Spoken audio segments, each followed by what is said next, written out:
Bonjour à tous et bienvenue.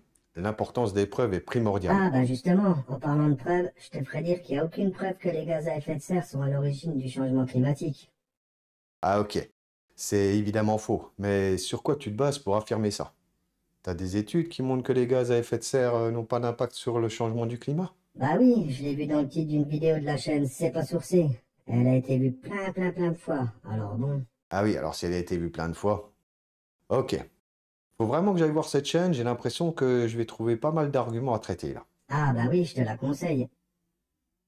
Il n'y a absolument aucun doute sur le fait que le réchauffement du climat est principalement dû à l'augmentation des concentrations de gaz à effet de serre. La physique de l'effet de serre est très bien comprise depuis le 19e siècle. Les gaz comme le dioxyde de carbone, le méthane et le protoxyde d'azote capturent la chaleur dans la basse atmosphère terrestre. Cela a été démontré par le physicien John Tyndall en 1859 et est bien compris dans les sciences atmosphériques. Les rayons du soleil réchauffent le sol qui, en retour, émet des infrarouges qui repartent en direction de l'espace. Et c'est là que ces rayons rencontrent des gaz à effet de serre qui ont la capacité d'absorber une partie de ces infrarouges. Par ailleurs, il ne fait aucun doute que les humains sont responsables de cette augmentation, notamment via la combustion des énergies fossiles.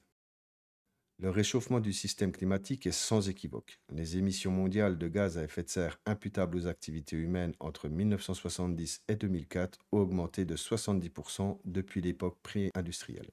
Les activités humaines engendrent des émissions de 4 gaz à effet de serre à longue durée de vie, comme le CO2, le méthane, l'oxyde nitreux, ainsi que des hydrocarbures halogénés comme le fluor, le chlore ou le brome.